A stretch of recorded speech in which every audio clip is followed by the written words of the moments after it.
നമസ്കാരം. House and land പാക്കേജുകൾ വളരെ പോപ്പുലറാണ്. എന്നാൽ ഇവിടെ ചില റിസ്ക്കുകളുമുണ്ട്. ഇപ്പം നിങ്ങൾ ലാൻഡിന് ഡെപ്പോസിറ്റ് കൊടുത്തു കഴിഞ്ഞാൽ ലാൻഡിന് രജിസ്ട്രേഷൻ ആകണം, കൺസ്ട്രക്ഷൻ സ്റ്റാർട്ട് ചെയ്യണം. ഇപ്പോൾ കൺസ്ട്രക്ഷൻ്റെ സമയത്ത് തന്നെ കുറേ പ്രശ്നങ്ങൾ വന്നേക്കാം. ഇപ്പം അപ്രൂവൽസിന് സമയമെടുക്കാം, വെതറിൻ്റെ പ്രശ്നങ്ങളുണ്ട്, ഹോളിഡേയ്സിൻ്റെ പ്രശ്നങ്ങളുണ്ട്. അത് കഴിഞ്ഞ് നിങ്ങളുടെ ഈ സമയത്ത് ലോണിൻ്റെ റീപേയ്മെൻറ്റ് സ്റ്റാർട്ട് ചെയ്യും. ഓൾ പ്രോസസ്സ് 1 to 1.5 years എടുത്തേക്കാം. അപ്പോൾ നിങ്ങൾക്ക് ഒരു റെൻ്റൽ ഇൻകം ഇവിടെ കിട്ടുന്നില്ല. ഓവർ സപ്ലൈ ഉള്ള സ്ഥലത്താണ് നിങ്ങൾ വീട് വയ്ക്കുന്നതെങ്കിൽ റെൻറ്റിന് പോകാനും സമയമെടുക്കും. അപ്പോൾ ഈ കാര്യങ്ങളൊക്കെ ഇൻവെസ്റ്റേഴ്സ് ശ്രദ്ധിക്കുന്നത് എപ്പോഴും നല്ലതാണ്. എനിക്ക് നല്ലതെന്ന് തോന്നുന്ന ഒരു ഹൗസ് ആൻഡ് ലാൻഡ് പാക്കേജാണ് ഞാൻ നിങ്ങൾക്ക് ഇവിടെ പരിചയപ്പെടുത്തുന്നത്. ഈ ഓഫ് മാർക്കറ്റ് ഡീൽ അവൈലബിൾ ആയിരിക്കുന്നത് ഗ്യാറ്റൺ എന്ന് പറഞ്ഞ സ്ഥലത്താണ്. ഗ്യാറ്റൺ ഇപ്സ്വിച്ചിൻ്റെയും ടൂംബയുടെ ഏകദേശം മധ്യഭാഗത്ത് ഉള്ളൊരു സ്ഥലമാണ്. ഇതൊരു റെസിഡൻഷ്യൽ ലൊക്കേഷനിലുള്ള ഒരു ഹൗസ് ആൻഡ് ലാൻഡ് പാക്കേജാണ്. 759 മീറ്റർ സ്ക്വയർ ആണ് ഇതിൻ്റെ ലാൻഡ് സൈസ്. 15 മീറ്റർ ഫ്രണ്ടേജ് ഉണ്ട്. ഇതിൻ്റെ നേരെ ഓപ്പോസിറ്റുള്ള ഒരു പാർക്കാണ്. 5 മിനിറ്റാണ് ഇവിടുത്തെ യൂണിവേഴ്സിറ്റിയിലേക്കുള്ളത്. 3 മിനിറ്റ് ഗ്യാറ്റൺ CBDയിലേക്ക്, 3 മിനിറ്റ് ഗ്യാറ്റൺ ഹോസ്പിറ്റലിലേക്ക്. ക്യൂൻസ്ലാൻഡിന് ഏറ്റവും വലിയ പ്രിസൺ ഫെസിലിറ്റി ഇവിടുന്ന് 15 മിനിറ്റ് ദൂരമേ ഉള്ളൂ.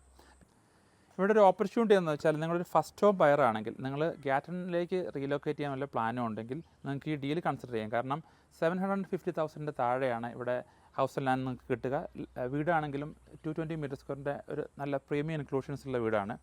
അപ്പോൾ നിങ്ങൾക്ക് ഫസ്റ്റ് ഹോം ഗ്രാൻഡ് കിട്ടാനുള്ള സാധ്യത ഇവിടെയുണ്ട്. അതുപോലെ തന്നെ നിങ്ങളുടെ ഇൻവെസ്റ്റർ ആണെങ്കിൽ ഗ്യാറ്റൺ മാർക്കറ്റ്, റെൻ്റൽ മാർക്കറ്റ് വളരെ സ്ട്രോങ് ആണ്. വേക്കൻസി റേറ്റ് വളരെ ടൈറ്റാണ്. അപ്പോൾ നിങ്ങൾ ക്യൂൻസ്ലാൻഡിലാണെങ്കിലും പിന്നെ ഹൗസിംഗ് ക്രൈസിസ് ഉള്ളതുകൊണ്ട് ഇവിടെ യൂണിവേഴ്സിറ്റി വളരെ അടുത്താണ്. നിങ്ങൾക്ക് ഒരു 5 ബെഡ്റൂമിൻ്റെ ഒരു റൂമിംഗ് അക്കോമഡേഷൻ ഫെസിലിറ്റി ഉണ്ടായിക്കഴിഞ്ഞാൽ ഓരോ റൂമിനും $250 വെച്ചിട്ട് കൊടുക്കാൻ പറ്റും. അപ്പോൾ അങ്ങനെ ഒരു ഓപ്പർച്യൂണിറ്റി ഇവിടെയുണ്ട്. ഇതുപോലെയുള്ള ഡീലുകൾ എവിടെയാണെങ്കിലും നിങ്ങൾ കണ്ടുപിടിക്കാൻ ശ്രമിക്കുക എന്നാണ് എനിക്ക് പറയാനുള്ളത്. അപ്പോൾ അടുത്ത ആഴ്ച മറ്റൊരു ഓഫ് മാർക്കറ്റ് ഡീലുമായി നിങ്ങളെ കാണാം. നന്ദി, നമസ്കാരം. നമ്മളിപ്പോൾ ഇപ്സ്വിച്ചിൽ നിന്ന് ഗ്യാറ്റണിലേക്കുള്ള വഴിയാണ്. നെയിം ബോർഡ് ഇവിടെ കാണാം. നമ്മളിപ്പോൾ ലാൻഡിലെത്തി. 15 മീറ്റർ വൈഡ് ഫ്രണ്ടേജാണ്.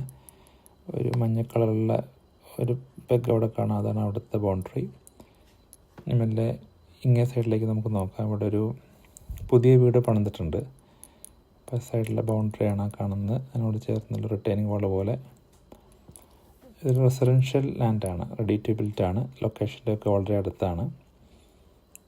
ഇപ്പം നമുക്ക് കാണാം മരങ്ങളൊക്കെ ഉള്ള ഒരു നല്ല ലാൻഡ്.